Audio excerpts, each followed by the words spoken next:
Sí, este cable va a estar aquí, cruzado, porque mi teléfono se quedó sin batería. Y si me da un tic en el ojo o algo así, o me noto tan ansiosa, es porque no me gusta nada, pero bueno, se tenía que hacer.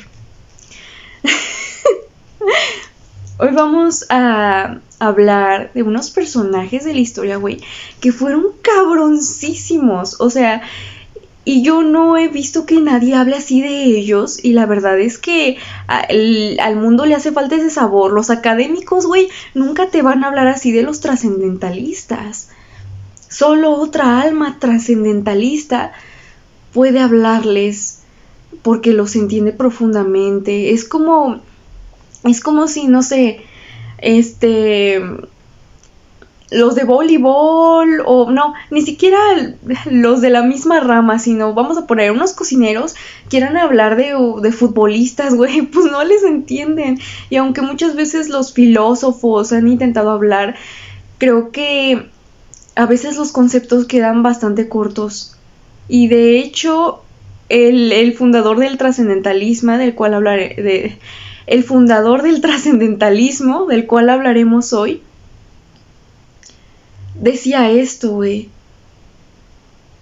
que han habido hombres tan grandes en la historia que no han podido ser medidos por los libros o por los relatos, ¿no? Que han quedado como testigos de su existencia. Él decía, la reverberación dura más que el trueno. La reverberación. La energía de los verdaderos hombres con carácter queda rebotando, rebobinando. Un solo acto es guardado por siglos en el mundo. Y estos hombres existieron hace 200 años, pero son mis amigos. ¿Saben cómo? O sea, pero son mis amigos, pero son a los que yo acudo cuando tengo... voy a llorar. Siempre creo que no voy a llorar y no traigo papel. Digo, voy a hablar de algo bien chido. ¿Cómo voy a llorar? Pues sí estoy llorando, güey. Bueno, ya X. Pero a pesar de que nunca los conocí, o sea, físicamente, no frente a frente, a pesar de que murieron hace 200 años, en el 1800, güey,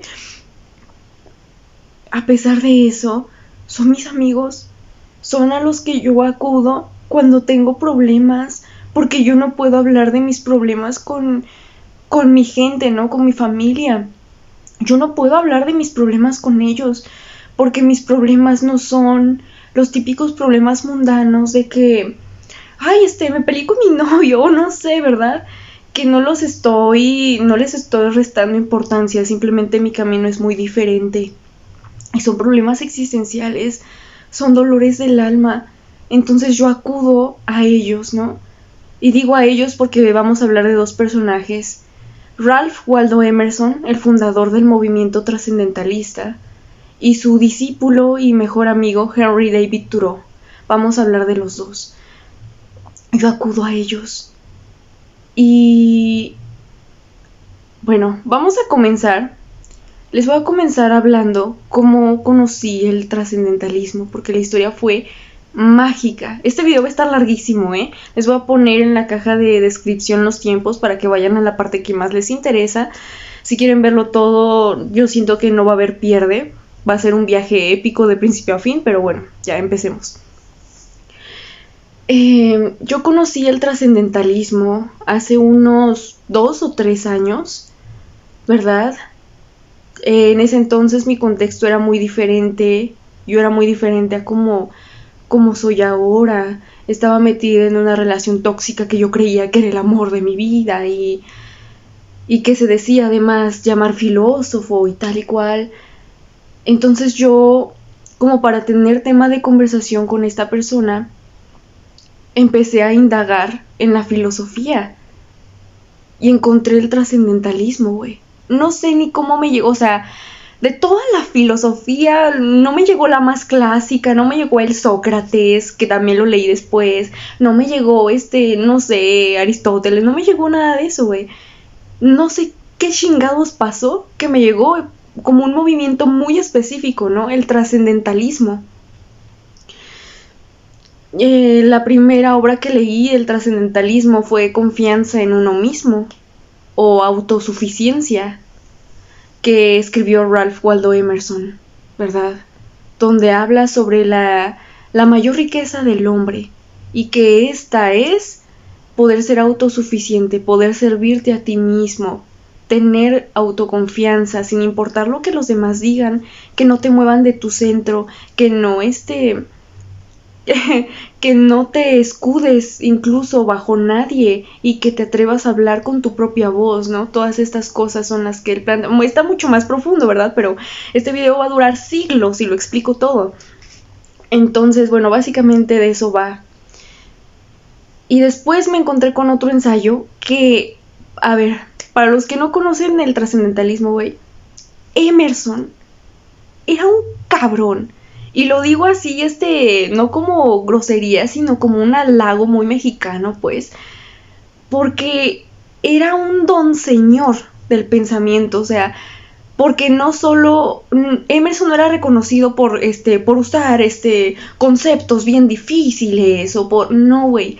Emerson era reconocido porque él decía las cosas como son y sin miedo al éxito. Y él llamaba las cosas por su nombre y él les decía, ustedes son unos cobardes. Y para que se den cuenta más o menos del nivel de cabrón que era Emerson, vamos a hablar de su historia antes de seguir con el segundo ensayo que encontré de él. Emerson creció muy pobre, güey. Su padre murió cuando él era muy joven, ¿no? Según he leído por ahí. Entonces, el chiste es de que a muy temprana edad sus hermanos y su madre quedaron desamparados. No tenían en qué caerse muertos, así tal cual, o sea, una familia pobrecísima. Después, bueno, ya le echó muchas ganas, fue a la universidad de Harvard, pero al igual que Thoreau, tuvieron problemas con la universidad, o sea, sí, muy harvarienses, pero los de la universidad como que no los querían o como que había ciertos roces porque no terminaban de estar de acuerdo con los intelectuales, ¿no? Entonces habían ciertas fricciones ahí. Pero bueno, el chiste es de que logró hacer una vida muy chingona a pesar de literalmente no tener nada, ni en qué caerse muerto, les digo. Y eso yo creo que el contexto nos sirve mucho para ver por qué él era tan duro, por qué él tenía un carácter tan reacio. Y yo no lo vi actuando, güey. Yo con solo leer la obra, con solo leer sus palabras, pude sentir que tenía un carácter muy reacio. O sea, que era una persona, y se nota en cómo habla, en cómo escribe más bien, o escribía, ¿no? Una persona con un carácter muy reacio. Pero ese carácter reacio era contrastado por la manera en que él describía el mundo, porque él no decía, ay, el mundo apesta y todos son bien mensos, y él no caía en ese extremo, ¿verdad? Del cinismo, no. Él decía, estos son unos cobardes, estos son el otro, y esto así y esto asá. Pero el universo es perfectamente hermoso, es increíble. Incluso hay una frase en uno de sus ensayos que se llama Naturaleza, en donde dice, nada es lo suficientemente feo o horroroso para que, al ser visto a través de una inmensa luz, no se vuelva suficientemente hermoso, ¿no? Él amaba mucho la naturaleza y de hecho los académicos hablan del trascendentalismo como si fuera un movimiento de amor a la naturaleza, pero el trascendentalismo, o sea, eso se queda muy corto, porque no es la naturaleza como, pues las plantitas, los ecosistemas, no, es la verdad, es la naturaleza de las cosas, la misma que se presencia literal en la naturaleza, de que en los paisajes y tal, sí, pero que se extiende hacia las leyes universales. O sea, ellos hablaban de metafísica, güey, hablaban de, pues sí, de leyes universales, hablaban de política, hablaban de todo en un solo conjunto. Eran cabroncísimos, cabroncísimos. Para mí, que se define el trascendentalismo como amor a la naturaleza, se queda, pero sí, ni siquiera corto, o sea, microscópico, ¿sabes cómo? Pero bueno, ya. Entonces Emerson pues logró hacer una buena vida, güey. Pero para que se den cuenta, su viaje del héroe fue, o sea, desde que no tenían que caerse muerto, después, güey, él fue pastor de la iglesia, porque venía de una tradición de pastores. Y quiero que concienticemos en qué contexto viene esto, porque hace 200 años no era igual a como es ahora. Y eso que la iglesia sigue teniendo mucho poder, mucha influencia en las personas. Imagínense hace 200 años, güey. ¿Sabes? O sea, imagínate hace 200 años, el que estaba como pastor de la iglesia era como que tenía poder absoluto, ¿sabes? Así el poder absoluto. Y entonces él venía de una tradición de pastores, donde su abuelo había sido pastor, donde su padre fue pastor, y luego él le tocó ser pastor. ¿Y saben lo que hizo? Estaba en el poder, estaba en la cima, pastor de la iglesia. ¿Y saben lo que hizo? Se paró, me lo imagino, erecto, porque él era un hombre muy recto, y dijo: no quiero estar aquí porque ustedes no honran a Dios, porque ustedes no honran a Cristo. O sea, güey, ¿sabes el suicidio social que era eso hace 200 años? ¿Sabes? Renunciar a tu puesto, o sea, tú renunciar a tu puesto, ¿sabes el suicidio social que era eso? Entonces, para que se fijen el calibre del genio del que estamos hablando. Porque él no era millonario, no era, o sea, no, él venía o sea, él tenía raíces muy humildes y estuvo en el poder y renunció al poder, güey. O sea, vamos hilando, ¿sí? Y bueno, y no conforme con eso, porque ahora sí, y esto conecta directamente al segundo ensayo que encontré de Emerson.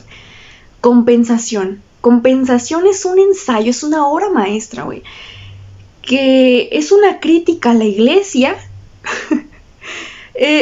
una crítica hacia la debilidad de carácter de los hombres al mismo tiempo. Es un diálogo universal porque está hablando de ley de dualidad, está hablando de karma, y todo eso en un solo ensayo. ¿Ok? Y todo eso en un solo ensayo. Entonces, en el ensayo de compensación, Emerson demuestra su carácter, porque yo ya había notado, pues sí, que tenía cierta firmeza con su ensayo de autosuficiencia, pero eso era nada. O sea, en el ensayo de compensación se nota de verdad lo racio y lo hostil que puede llegar a ser, pero con la mentira, pero con la debilidad, pero con el vicio, no con la virtud ni con la bondad. ¿Saben cómo? Él critica a la iglesia y él dice: el otro día estaba escuchando un sermón de la iglesia y el padre había hecho como todo un espectáculo, ¿no saben? Como toda una obra o sea, a través de sus palabras estaba gestando toda una obra de cómo los hombres buenos eran infelices en vida, pero iban a ser recompensados a la hora de su muerte, que eso les prometía el cielo en la muerte. Y decía, y entonces ellos, o sea, los hombres buenos que iban a la iglesia, tenían que aguantar que los malos triunfaran y se salieran con la suya y que tuvieran todos los lujos del mundo. Y él dijo: entonces, según esta lógica, según este hilo conductor de coherencia, se supone que las personas buenas no van a ser recompensadas aquí, sino en el otro mundo, ¿sabes? Y dice, porque claro, o sea, con sarcasmo, porque el güey tenía un filo brutal, ¿no? Dice, porque claro, las personas buenas aquí mismo en donde estamos no pueden honrar a Dios, amar a los hombres, no pueden ser como honorables, no pueden tener la dicha de llevar una buena vida llena de virtud, donde, pues sí, donde amen a los demás, ¿verdad? Aquí no se puede. Así con sarcasmo, ¿sabes? Y luego dice, el error de este sacerdote era que basaba todo su discurso en una apreciación bastante vulgar sobre lo que es la recompensa o sobre lo que es el placer, ¿verdad? Porque él decía que así como los pecadores gozaban en vida, los buenos iban a gozar en muerte. Pero entonces él atribuía el gozo pues a, no sé, a lujos, a siempre salirme con la mía, a ser malvado sin ninguna restricción, a todo ese tipo de cosas llenas de hedonismo, llenas de desbalances, llenos de enfermedad, llenos de puras cosas feas, ¿sabes? Y él dice, el gozo no es eso, el gozo es estar aquí, tener una buena vida y amar a los hombres. Entonces Emerson era así, o sea, él a pesar de salirse de la iglesia y todo lo que eso implicó, porque seguramente no fue nada fácil lidiar con tanta crítica y con tanta cosa, ¿verdad? Y es que, miren, aquí les voy a hablar de algo que también les va a servir a ustedes en su vida. Cuando ustedes, el mundo siempre nos pone tentaciones, el mundo siempre nos pone pruebas, güey, siempre, siempre. Y siempre que vas a crecer, esto pasa sin excepciones, siempre que vas a crecer, siempre que vas a dar un gran salto, te ponen una tentación, a ver qué haces, a ver si de verdad sabes discernir en lo que es luz verdadera y en lo que aparenta ser luz, pero a la larga no te va a llevar a nada, como todos estos vicios materiales que hablaba el pastor de la iglesia, ¿no? Que eso era el gozo. Esas cosas son engaños que a la larga no te llevan a nada. Si tú te dejas seducir por eso, terminas con las manos vacías, y no solo materialmente, sino que terminas tan desconectado de ti mismo que sufres mucho. O sea, que es un sufrimiento que no te puedo describir. Vivir separado de uno mismo es horrible. Es horrible. Pero bueno, entonces siempre la vida te va a poner pruebas y vas a ver que todos los grandes siempre han tenido estas pruebas. O sea, Emerson, fíjate cómo fue su vida. Tuvo pruebas gigantescas. Él tuvo que sobrevivir a muchos juicios, a muchos señalamientos, suicidio social, como yo les decía, de que literalmente, imagínense, no, durísimo le tocó, ¿no? Pero a pesar de eso, él siempre se mantuvo recto. Y él alcanzó gozos que trascienden la materia. O sea, él no alcanzó como gozos de que, ay, pues sí tenía su familia, que eso también es un gozo muy bonito, ¿verdad? Sí tenía alumnos, ese es otro gozo espectacular. Pero yo creo que el gozo más grande que él tuvo en su vida fue que pudo hacer que los hombres se amaran a sí mismos. O sea, que pudo de alguna manera solucionar una parte, aunque sea muy pequeña, pero del dolor del mundo, ¿no? Que venía desde el desentendimiento de uno mismo, de su propia esencia, de no reconocer tu propia grandeza como el ser humano que eres, ¿no? Entonces, él se llevó ese gozo y de hecho él dijo en uno de sus ensayos, en el momento en que un hombre confía más en sí mismo, yo ya hice mi trabajo, como que yo ya me doy por bien servido. ¿Sabes cómo? El nivel de las pruebas que te lleguen a tu vida va a ser, van a estar alineados con tu nivel, con el calibre del alma que eres. Las personas que no tienen pruebas, que viven una vida bien cómoda, bueno, todos tenemos pruebas, pero que se hacen como mensos o ignoran o lo que sea, ¿verdad? tienen otro tipo de pruebas porque siguen atorado en lo mismo.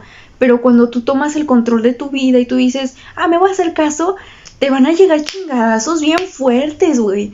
O sea, fuertes, ¿sabes cómo? Ve lo que tuvo que hacer Emerson, ¿no? Como que renunciar a todo su prestigio y a ver si es cierto que confías en ti mismo. Ahora todos vamos a hablar mal de ti.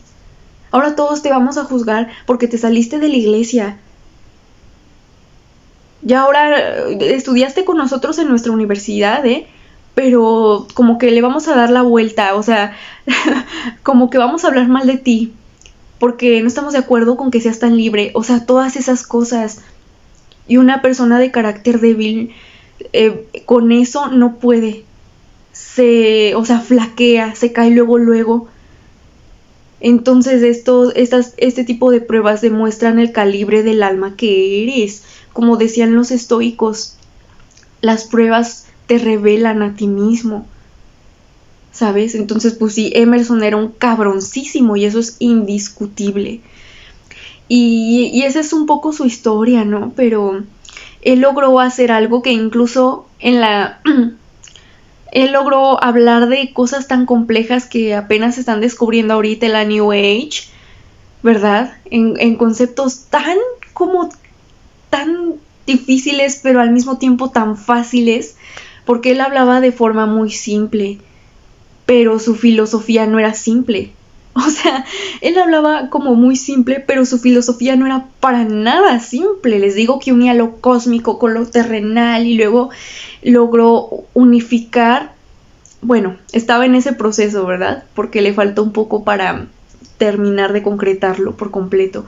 Pero él logró como concebir la idea de que Dios no está alejado de nosotros. Por eso él criticaba mucho la iglesia, porque como que veía que la iglesia era una forma de control que le quitaba poder a los hombres. Entonces por eso él como que juzgaba bastante a la iglesia. Pero sí, él decía, y Dios no está alejado de mí, o sea, sí, Dios es la naturaleza y Dios está en todo, pero si está en todo también está en mí, y por eso tengo que confiar en mí mismo. O sea, como que esa era traducida, ¿verdad? Porque hablaba a veces cosas muy complejas, como les digo, pero traducida a términos sencillos de mortales, pues eso es lo que quería decir, ¿no?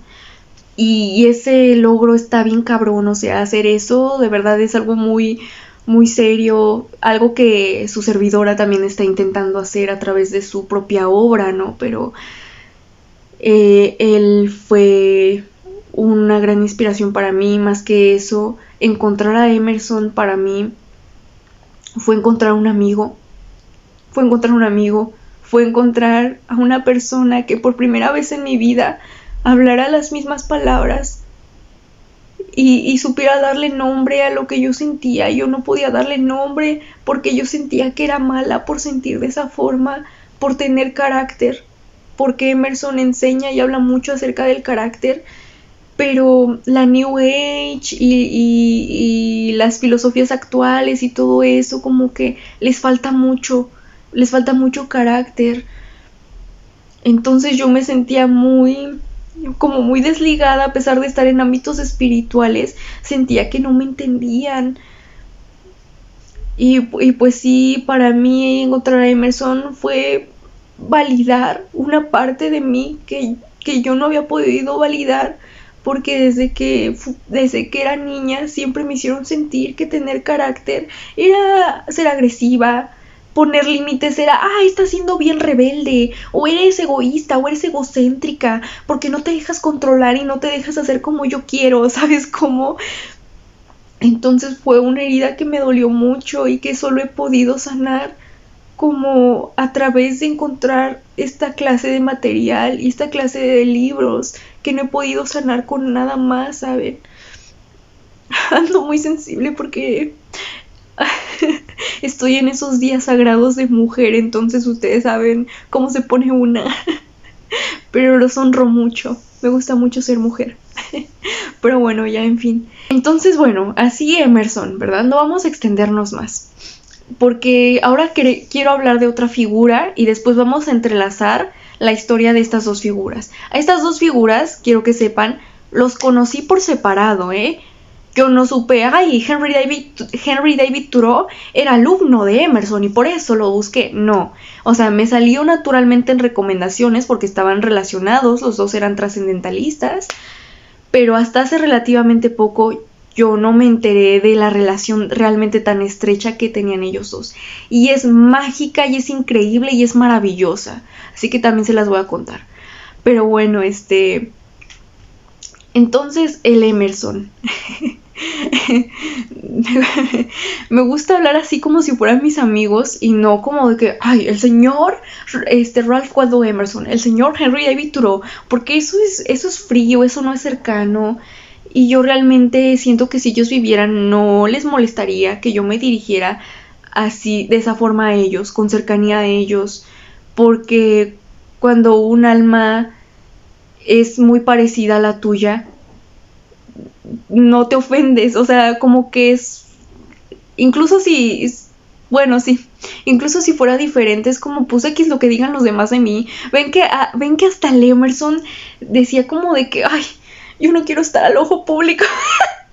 No lo decía tan así, pero el Emerson era como que, no me gusta que los demás hablen como usándome como bandera o que quieran defenderme, porque me siento expuesto.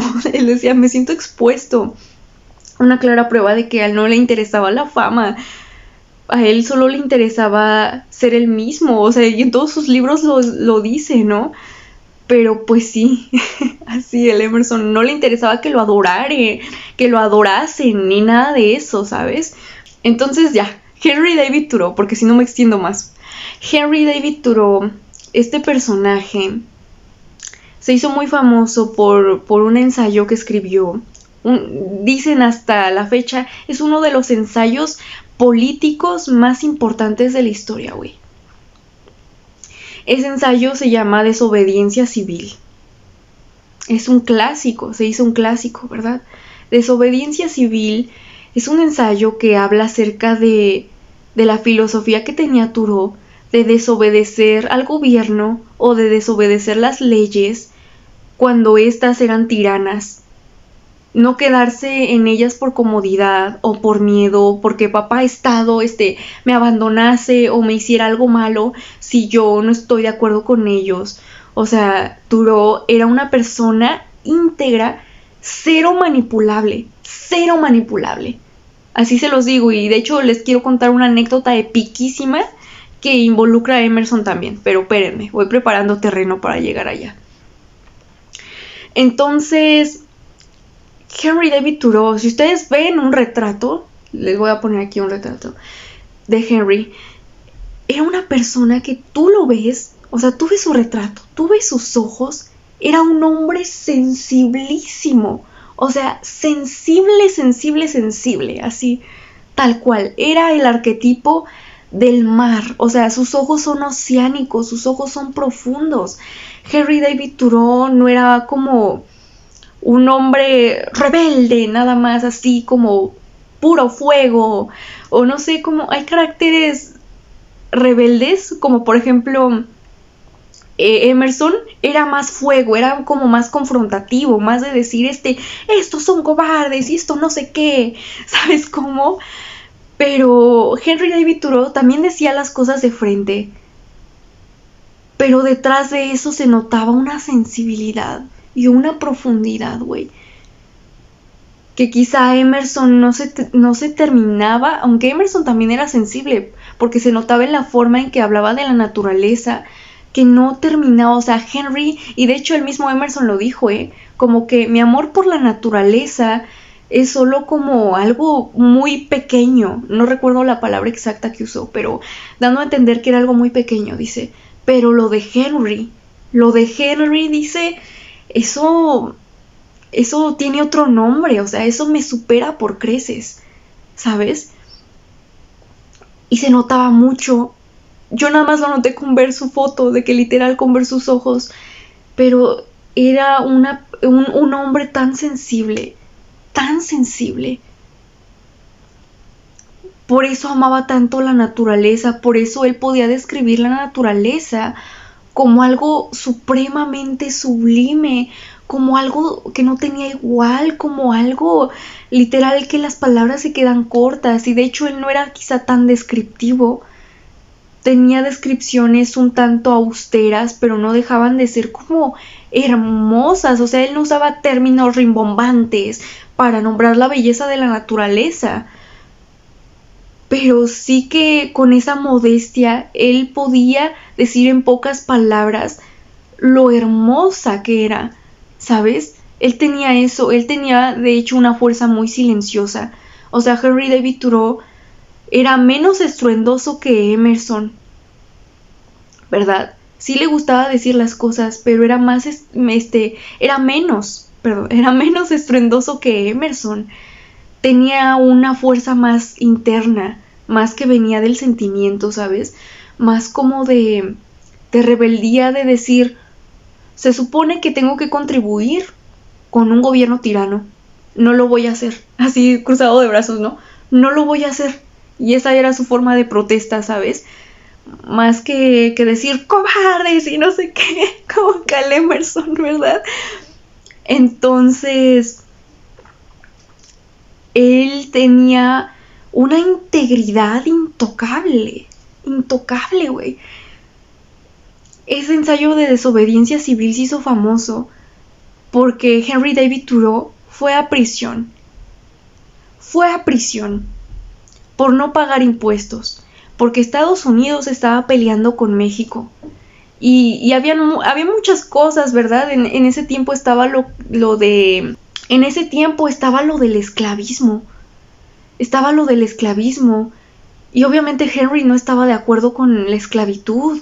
Y habló mucho de la esclavitud también en ese ensayo, ¿no? Incluso él dijo, y bien acertado, bien acertado, él ya sabía lo que iba a pasar. Con esos ojos tan profundos, él ya predecía lo que iba a pasar.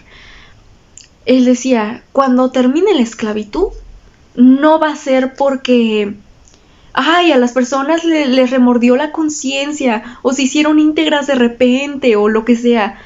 Va a ser porque ya no va a ser una práctica sustentable, o porque ya a nadie le iba a importar. Y le atinó, porque la esclavitud no terminó porque dijeron, ay, pobres personas, también son hombres como nosotros, y qué inhumanos nosotros, ¿verdad? Que mira lo que les hicimos. No, güey, no terminó por eso.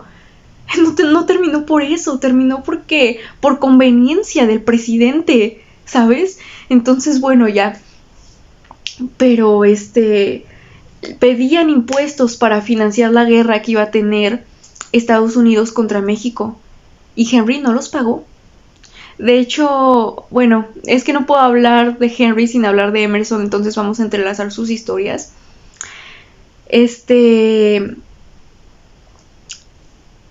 Emerson y Henry eran tan buenos amigos, pero tan buenos amigos, güey,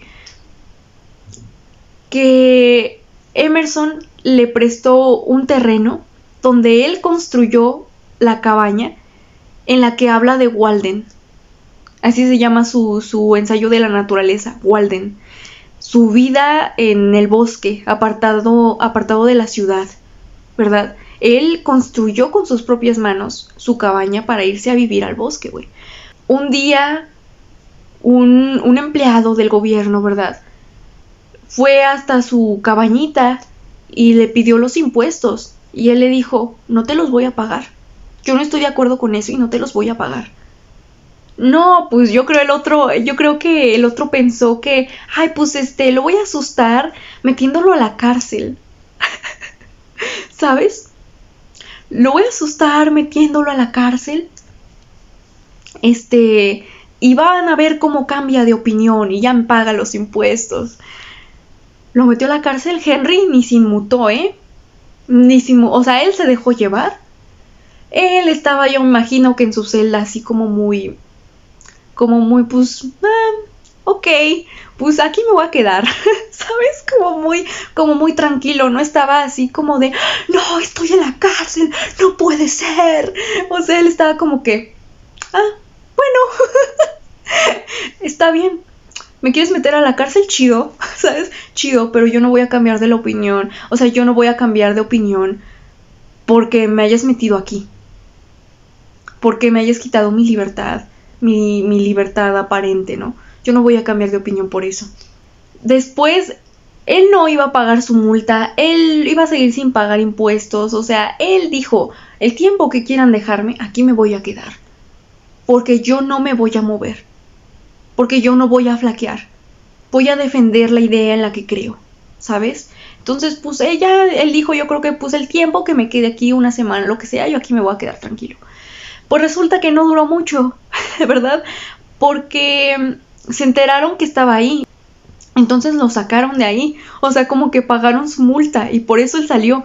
Pero el Henry no dijo como que, ay, muchas gracias por sacarme de aquí. No, el Henry más bien su reacción fue de fastidio de que, ay, me arruinaron mi huelga, ¿sabes cómo? Eso se me hace bien chistoso, como que, ay, ¿por qué me sacaste de aquí? ¿Qué no ves que estaba haciendo una huelga? Ay, no, se me hace bien chistoso. Henry también, todo un personaje. Pero bueno, ya el chiste es de que aquí va la historia más épica que yo he escuchado en mi vida, para que vean el calibre de estos maestros, ¿no? El calibre y el regalo que fueron estas almas en nuestro planeta, porque de verdad es que, bueno, se las voy a contar, ya sin más show. Cuando él estaba en la cárcel, cuentan, porque estas son especulaciones, son como atestiguaciones de las personas que también estaban ahí en la cárcel, güey, que Emerson fue a verlo a la cárcel. Sí, escucharon bien, el mismo Emerson fue a ver a su mejor amigo, Thoreau, en la cárcel. Estas son especulaciones porque no hay registros históricos o algo así que lo comprueben, pero yo tengo la intuición de que es cierto, porque definitivamente es algo que pasaría entre estas dos almas, o sea, definitivamente yo no tengo dudas. Pero el Emerson fue a verlo a la cárcel.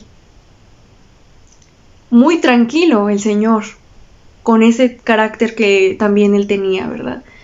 Y le dijo, Henry, ¿qué haces en la cárcel? Y Henry, con esa mirada oceánica, volteó a verlo profundamente, leyendo más allá de su alma, y le dijo, Ralph, ¿tú qué haces afuera? No, güey, esa historia es tan épica, pero tan épica que parece salida de ficción, ¿verdad? O sea, yo cuando lo leí me estremecí de que no puedo creerlo. O sea, porque vean el calibre que era Emerson. Y después de predicar su filosofía se hizo mucho más conocido. O sea, pues literal él fundó un movimiento filosófico. Él fundó un movimiento. O sea, no era cualquier persona, era un maestrazo. Un maestrazo. Y ese maestrazo fue señalado por Thoreau, por su alumno rebelde, ¿verdad? O sea, no fue una confrontación cualquiera, fue una confrontación de dioses, ¿sabes? Como de dioses terrenales. Entonces sí le dijo, Ralph, ¿tú qué haces allá afuera? Y cuentan las historias que ellos dos, a pesar de ser muy buenos amigos, tuvieron fricciones a lo largo de su amistad por el carácter de cada uno. Porque Emerson, si se dan cuenta, se hablaba mucho de la autosuficiencia y tal y cual, pero Emerson era un padre de familia, ¿sí? Emerson era un maestro, o sea, Emerson ya estaba involucrado con la gente, a Emerson ya lo seguía la gente, Emerson se preocupaba por el bienestar social, y si él decía todas esas cosas de que confía en ti mismo y no sé qué, si él hablaba de todo eso, era para mejorar el tejido social. Su filosofía como que estaba más enfocada al bienestar social y claramente individual también, ¿no? Pero al final era como que tú como individuo sánate para reformar este tejido, ¿no?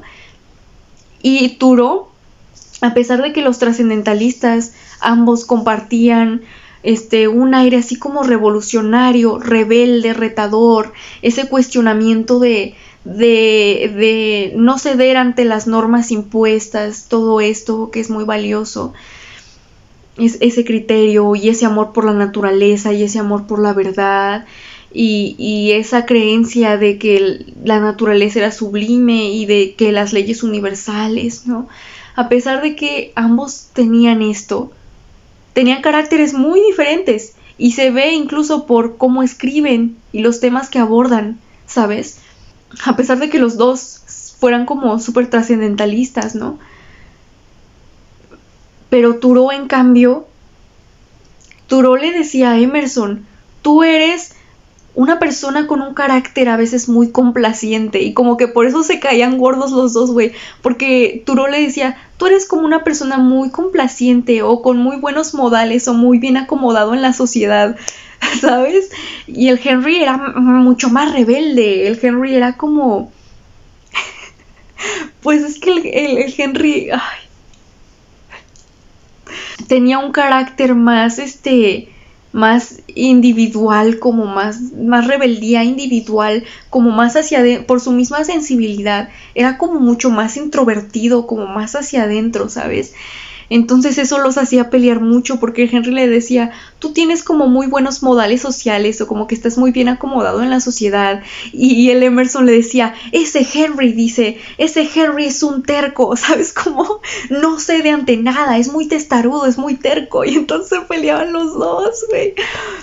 Tenían ese roce. Al final pudieron solucionar sus diferencias, como que siguió su amistad, pero sí tuvieron roces muy fuertes, ¿eh? Y aquí hay algo importante, porque los dos hacían una dualidad, o sea, los dos se complementaban, pero no supieron cómo escuchar al otro. Siento que les faltaba un poquito de visión, ¿verdad? Un poquito de visión. Siento que si yo hubiera reencarnado hace 200 años atrás, yo hubiera cerrado ese triángulo o como que hubiera sido el puente entre ellos dos o algo así, porque tengo el carácter de los dos combinados dentro de mí, por eso entiendo las perspectivas de ambos, porque Henry decía que ese es muy acomodado socialmente, no es tan rebelde como yo, y el otro decía, Henry es muy necio y a fuerzas quiere hacer las cosas a su manera y como él cree y nunca cede y me desespera. ¿Sabes cómo? Los entiendo a los dos porque yo tengo los dos caracteres dentro de mí.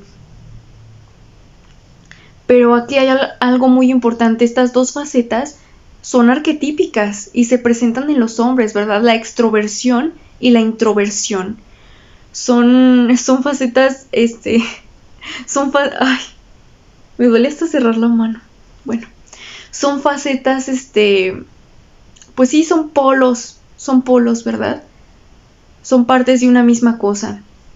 Y lo importante y lo que para mí enseña la historia y la relación entre estos dos amigos fue precisamente aprender a conciliar esos dos polos dentro de nosotros. Porque, por un lado, hay que reconocernos como individuos, como hacía Henry, de decir de que no, yo no me voy a mover y estos son mis principios. Pero por otro lado, no era lo mismo, no era para nada lo mismo, porque si se dan cuenta, el contexto de ambos era diferente. Henry no tenía familia, no tenía nadie, o sea, literalmente Henry tenía que responder por sí mismo y respondió por sí mismo. Y lo que hizo de irse a la cárcel y de no pagar impuestos y todo eso, era lo que tenía que hacer para responder por sí mismo, ¿verdad? Pero Emerson ya tenía gente detrás de él, ya tenía alumnos, tenía familia, hijos, ¿sabes? Entonces él no podía decir como que, pues que a mí también me metan a la cárcel, para mantenerme íntegro. No le iba a convenir eso, porque había personas que dependían de él. Tenía hijos chiquillos, pues, que dependían de él, su mujer. No. Y aquí hay dos partes, porque yo creo que si tú eres un líder de pensamiento y tienes gente que te siga, esa gente, al ser tu gente, debes saber respaldarte en situaciones como estas. O sea, debe saber valerse también por ellos mismos. Tal vez si tienes hijos chiquitos, pues no les vas a decir, válete por ti mismo, eso no se puede. Pero en cuanto a sus alumnos o en cuanto a su esposa, quizá,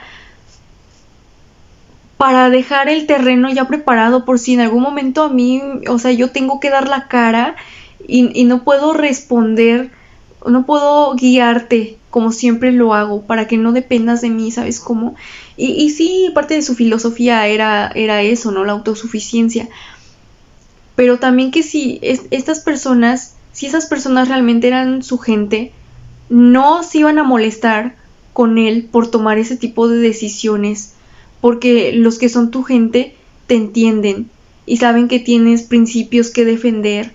Si no, no son tu gente. Si no hablan el mismo lenguaje que tú y entienden como, a lo mejor no siempre, siempre, ¿verdad? Siempre hay fricciones entre las personas porque somos personas diferentes a fin de cuentas, pero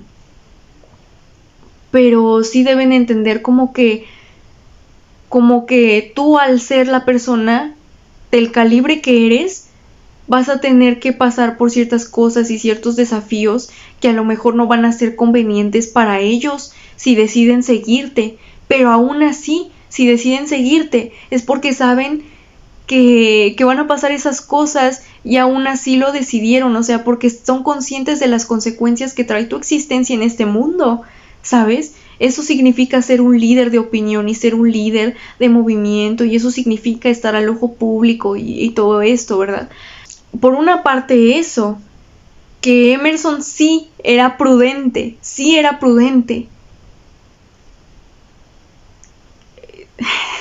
Emerson sí era prudente y por eso Henry se molestaba, porque a veces no arriesgaba porque no fuera perjudicada su gente. Por eso era como que seguía pagando impuestos y tal y cual para no perjudicar a su gente. No porque, pero no es porque él fuera totalmente complaciente, sino porque él era muy consciente de las consecuencias que iba a afectar, porque ya cuando eres líder y la gente te sigue, ya no solo tomas decisiones pensando en ti, tomas decisiones pensando en el bienestar de todo tu grupo, de toda tu gente, y de hecho muchas veces antepones el bienestar de tu gente al tuyo, ¿no? Y por eso cedía en estas cosas. Pero yo creo que cedía un poco de más, o al menos en este ejemplo de la confrontación que tiene con Henry, sí le doy un poquito la razón a Henry, a pesar de que lo entiendo a Emerson de por qué actuó de esa forma, ¿no? Pero sí le doy la razón a Henry y les voy a decir por qué. Vamos a ver la otra cara de la moneda, ¿verdad? Henry era muy rebelde, era muy íntegro y no le tenía miedo al éxito porque él no tenía familia, o sea, sí tenía familia, ¿verdad? Pero no era como que su propia familia, una esposa y pues los hijos que mantener, no, ¿verdad? Sino que eran pues sus papás, me acordé de una anécdota graciosa de la familia de Henry, pero bueno, luego hablamos de eso. Pues él creció con sus papás tenían una fábrica de lápices, pero bueno, esa es otra historia. Y entonces, pues Turó solo tenía que responder por él, nada más, ¿sabes? Por eso él podía ser más arriesgado y decir, y no te voy a pagar, y encarcélame si quieres, no me importa, ¿sabes? Ese tipo de cosas. Él no tenía estas preocupaciones encima. Pero era muy testarudo y a veces la testarudez siento que lo hacía tomar decisiones poco eficaces, que seguían siendo muy impactantes, porque ¿quién voluntariamente renuncia a su libertad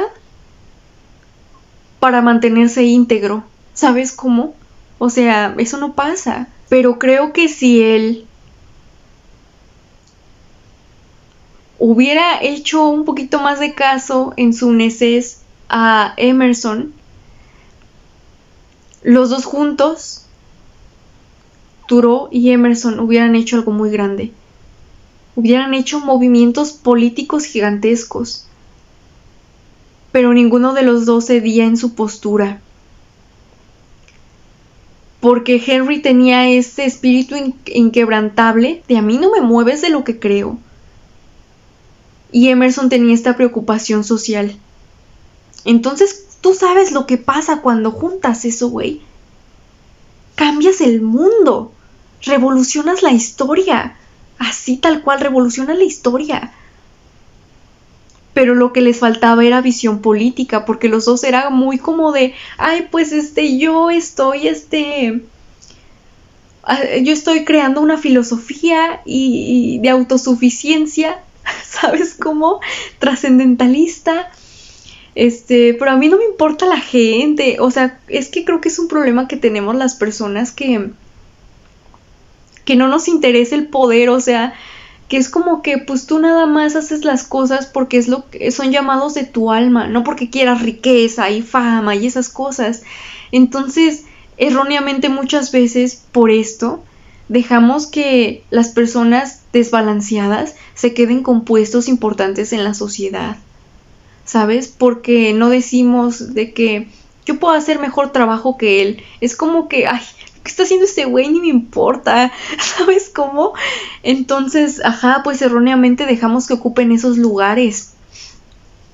Pero les faltaba esa visión como política de decir, vamos a hacer un movimiento y vamos a alzar todos la voz y vamos a crear algo padre entre todos, porque si Emerson tenía gente que lo admiraba mucho y que lo seguía mucho, no sabes el poder que es eso. Y yo entiendo, eso habla muy bien de él, que no lo quiso usar como arma de poder, ¿verdad? Pero el que utilices o el que tengas poder no es malo. Es malo si lo usas con fines malos o si utilizas a esas personas para tener ese poder. Pero si esa gente de verdad lo quería, no los iba a utilizar, sino que iba a hablar con ellos como, oigan, está pasando esto. Y yo no considero que esté bien. O sea, si tú despiertas esas conciencias y esas conciencias te siguen, entonces no las estás utilizando. Ellos decidieron seguirte voluntariamente y eso es lo que te hace verdaderamente líder. ¿Sabes cómo? Entonces, si Emerson era líder, con esa fuerza y ese potencial que tenía de mover masas, y Thoreau con esa otra terquedad inquebrantable, o sea, hubieran hecho, ¿sabes cómo? Eso de, y movimiento anti-pagar impuestos o lo que sea, pero a Emerson le faltaba más como esa valentía de aventarse a hacer las cosas. Y les digo, también lo entiendo, porque no es fácil, o sea, liderar ese tipo de movimientos no es fácil, te expones y expones a tu gente.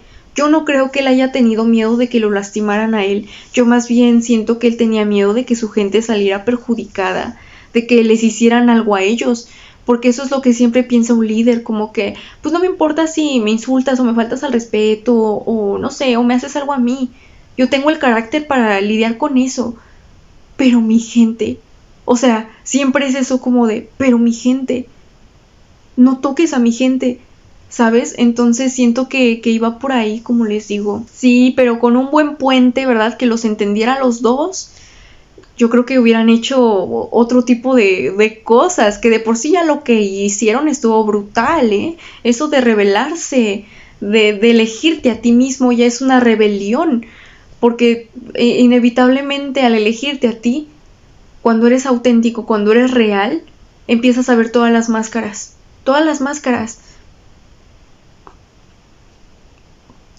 y no puedes ignorarlas, y no puedes pasarlas por alto. Entonces en eso le doy la razón a Henry, no para que lo encarcelaran a Emerson también, sino para que, ok, a lo mejor en este momento, para no armar un alboroto aquí enfrente de mi gente, te voy a pagar los impuestos, pero esto no se va a quedar así, ¿sabes? Eso es lo que yo hubiera hecho, de que, ok, me agarraste en un punto vulnerable, entonces voy a actuar con estrategia, y te voy a pagar ahorita los impuestos, pero después voy a armar un movimiento, algo se me va a ocurrir para que esto no se quede así, porque no estoy de acuerdo con la guerra. Y voy a alzar la voz y voy a decir que no estoy de acuerdo. ¿Sabes cómo? Eso es lo que yo hubiera hecho. Pero pues sí entiendo el punto de vista de los dos. Y ellos tuvieron una amistad muy bonita. Les voy a contar, ya casi para cerrar este video, cómo se conocieron. No lo quise hacer antes, quise hacerlo así como por aparte, porque fue un momento muy, o sea, muy mágico. Para mí son ese tipo de encuentros de almas que tú sabes que no se dieron por casualidad, o que no, o sea, o que no son simples encuentros de, ay, pues me lo encontré en la esquina y ya nos hicimos compas. No, o sea, fue algo que el destino condujo así maravillosamente. Imaginen esta escena. Ralph Waldo Emerson tenía una de las bibliotecas más grandes de Massachusetts. Los dos, sí, esto se dio en Massachusetts. Esa época dicen que fue la época dorada de Massachusetts, porque en esos años en los que estos dos pensadores, en el que el trascendentalismo surgió, hubieron otros más pensadores que también eran de Massachusetts, que fueron increíbles, güey. Entonces dijeron como que fue la época dorada de Massachusetts. Y en la actualidad, en la época contemporánea, hay un dicho muy chistoso que tienen de esa ciudad de Estados Unidos, que cuando ven a alguien muy necio, muy testarudo, dicen, ay, seguro eres de Massachusetts, porque eso es algo muy típico allá, ¿no? Entonces, pues obviamente estos genios nacieron en esa ciudad, ¿sabes cómo? Tiene todo el sentido del mundo. Pero bueno, ya XL. Se me hace muy lindo. Creo que yo debí nacer allá también. Pero pues no nací allá. El punto es de que imagínense, Ralph Waldo Emerson tenía una de las bibliotecas más grandes de Massachusetts. Daba clases, ¿no? Ya tenía alumnos a los que les enseñaba su filosofía. Entonces, él estaba en su casa, un día así como cualquier otro, ¿verdad? Y alguien toca su puerta. Emerson sale a abrir. Casual. Frente a él, damas y caballeros, nada más ni nada menos que Henry David Thoreau, que fue a ver a esta figura emblemática de la que todo el mundo hablaba, con esa humildad tan Thoreau que él tenía, porque Thoreau se paraba con unos huevos, güey. No quería decir esa palabra tan vulgar para describir la majestuosidad de Thoreau, pero es que no se me ocurre otra palabra igual de visceral y de, ¿sabes? Pero se paraba con esa firmeza y con esa actitud ante quien fuera, y con esa calma, porque él no se paraba así como con ese semblante rudo, no. Él tenía una calma así tan oceánica, así, pero tan firme. Entonces, con esa calma, él fue a ver a una figura emblemática y súper famosa, con nada más y nada menos que una libreta y una pluma. Emerson Abreu lo vio, un joven de 20 y tantos años. Y Henry le dice, quería conocerte porque leí el otro día en un periódico, no me acuerdo en dónde lo vio, en un medio, el chiste que fue en un medio, un ensayo tuyo que me sorprendió muchísimo y quise venir a conocerte en persona para aprender. O sea, ¿qué? Es como si yo fuera, no sé, no sé, una figura así bien emblemática. Iba a decir una, pero es que con esa persona sí lo haría, entonces creo que el ejemplo no queda tan descabellado. Tal vez yo soy muy descabellada también, no lo sé, pero no sé, tú imagínate una figura así que admires mucho y que tú, un ser mortal, un simple humano, vaya, así como que al igual al fin y al cabo los dos son mortales, güey, pero el chiste es que no era cualquier persona y él lo hizo o sea, él de verdad demostró que que el carácter de ambos estaban como muy a la par, cuando él no lo vio superior, como que, ay, una figura súper emblemática, a pesar de la persona que era Emerson, que estaba en su pleno apogeo, que era famosísimo y tal. Él no lo vio así. Él dijo, pues que me enseñe, así, ¿sabes? Como quiero aprender de él. como iguales. Es interacción, fue interacción de iguales desde el momento uno. Entonces, para que vean que Turó también no era cualquier cosa, no era cualquier hombre Turó. Y pues obviamente Emerson, él cuenta que quedó muy sorprendido y muy intrigado por esa presencia tan calma, pero tan segura de sí misma al mismo tiempo, porque solo una persona que confíe tanto en sí misma, que sea tan segura de sí misma, puede ir con casi una leyenda viviente a pedirle que le enseñe. ¿Sabes cómo? O sea, solo una persona que de verdad tiene confianza, tiene carácter. Y obviamente, nada más por eso, por las ganas que le echó el Turó, por la valentía, accedió de inmediato. Turó en esa libreta llevaba unos poemas acerca de la naturaleza, ¿no? Y esa fue, así se conocieron. O sea, Turó fue a buscarlo, literal, así que fue a buscar a Emerson, porque leyó un ensayo, le impresionó mucho y fue a buscarlo. Se me hace como muy increíble y muy tierno al mismo tiempo y como algo muy magnánimo además, ¿no? Que tú genuinamente tengas tanto interés en alguien como para ir hasta su casa a tocarle, no sé, se me hace algo muy, o sea, con un desconocido, vaya, ¿sabes? Se me hace algo muy, muy bonito, como muy, muy increíble, así como que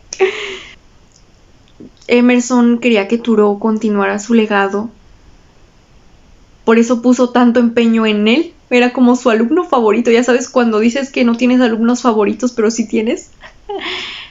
Pero lamentablemente Emerson vio morir a Turó. Turó murió bastante joven, creo que tenía 44 años cuando falleció por tuberculosis.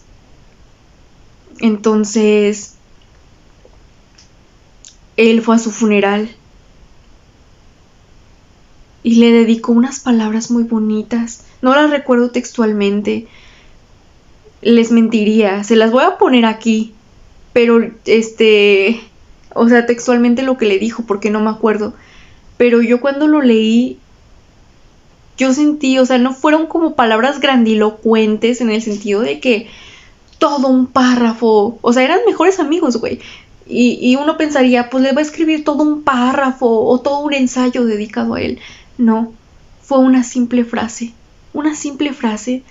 que sin embargo lo honró también, que sin embargo dijo todo, ¿sabes? Ahí digamos que hubieron más trascendentalistas también, ¿verdad? Pero pues nada que ver con estos dos genios, o sea, sí tenían cosas muy bonitas, pero es que estos dos eran unos cabrones, porque no se quedaban nada más en el simple hecho del pensamiento, sino que con valentía afrontaban, ¿saben? Hablaban con la gente, diseccionaban sistemas de control, porque ellos no dimensionaban, pero eso estaban haciendo al hacer críticas a la iglesia, al sistema, al gobierno. Eso era lo que estaban haciendo, desmantelar sistemas de control. Entonces, no sé, para mí estas personas son leyendas y el trascendentalismo es muy mal entendido. O sea, es que yo no puedo creer, las personas lo leen y piensan que están leyendo frases motivacionales o algo así, pero eso solo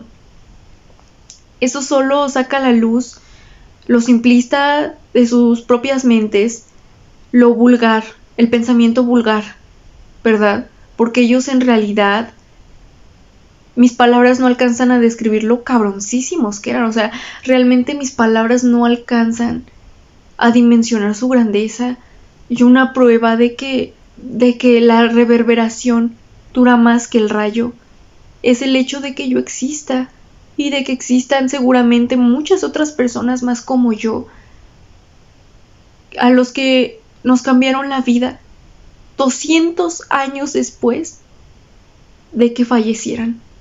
200 años después.